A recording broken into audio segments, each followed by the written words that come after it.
咁嚟緊9月咧，我舅父咧就會嚟澳洲，咁啊梗係要揾佢買嘢啦。咁啊香港買嘢平啊嘛，係咪真係咁呢？今日就同大家講下移居澳洲嘅香港人咧，會想喺香港買啲乜嘢？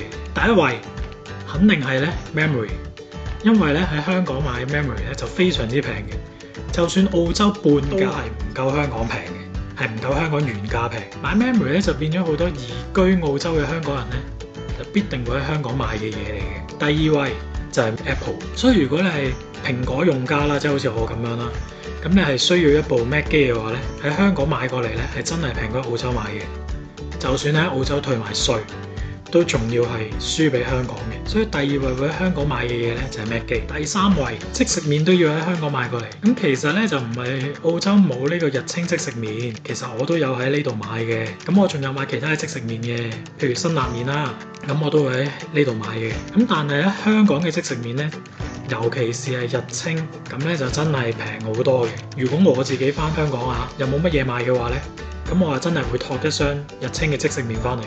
第四位都係食嘅薯片，咁澳洲咧就唔係冇薯片嘅，澳洲咧都係有好多自己嘅本地牌子嘅薯片，都好食嘅。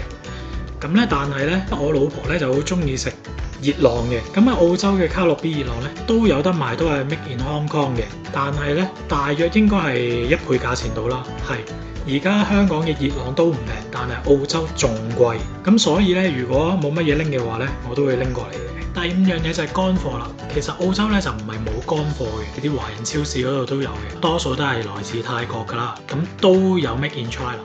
但係咧香港嘅乾貨咧真係做得唔錯嘅，除咗輸俾日本之外咧，我諗佢都冇乜地方可以贏到香港啦。譬如啲乾冬菇啊、蝦米啊呢啲咁樣嘅乾貨啦，咁啊會喺香港買過嚟咧就抵嘅。咁係咪仲有其他嘢可以喺香港買過嚟係會平過喺澳洲嘅咧？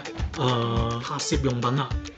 如果早幾年嘅話咧，咁我會同你講第二位咧，肯定係相機啊嗰啲拍攝用品嘅。但係咧，而家嚟計咧就唔係啦。一來咧澳紙咧已經跌咗好多啦，其次咧就係澳洲嘅相機代理商啦，或者係原廠啦，佢哋為咗咧爭取個澳洲市場，喺澳紙而家咁低嘅時候咧，都冇大幅咁樣去加價嘅。咁樣咧就形成咗個差價係，你喺澳洲買分分鐘仲平過喺香港買，所以咧一定要格價。如果你要買相機嘢。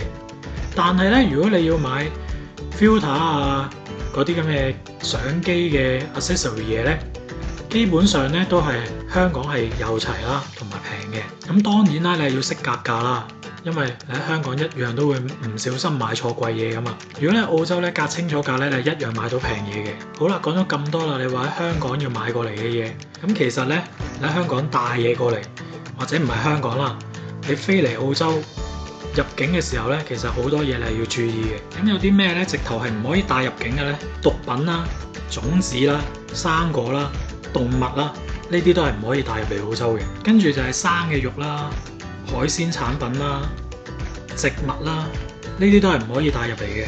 咁然之後乜嘢可以帶入嚟？但係咧係要申報嘅咧，乳製品啦、蛋嘅製品啦、hams 啦、零食啦，例如薯片啊、Lux 啊嗰啲都係需要嘅。咁啊，你唔好以為諗住啊搏一搏啦，帶入嚟啦，唔報啦，可以掂行掂過啦，就唔係嘅。澳洲嘅海關咧，其實咧個把關嘅能力咧係非常之高嘅。咁啊，John呢啲咧就偷偷地咧帶咗佢隻狗咧，就坐佢嘅私人飛機嚟澳洲。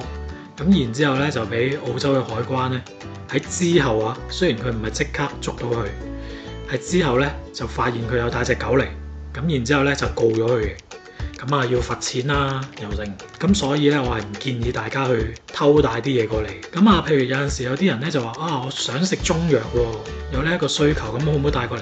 千祈唔好帶中藥過嚟。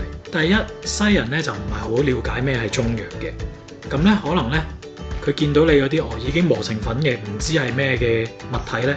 咁佢哋就會驚，就會可能沒收咗先啦。或者如果佢即刻抌咗佢都好啲。如果佢係沒收咗攞去化驗咧，咁啊有麻煩啦。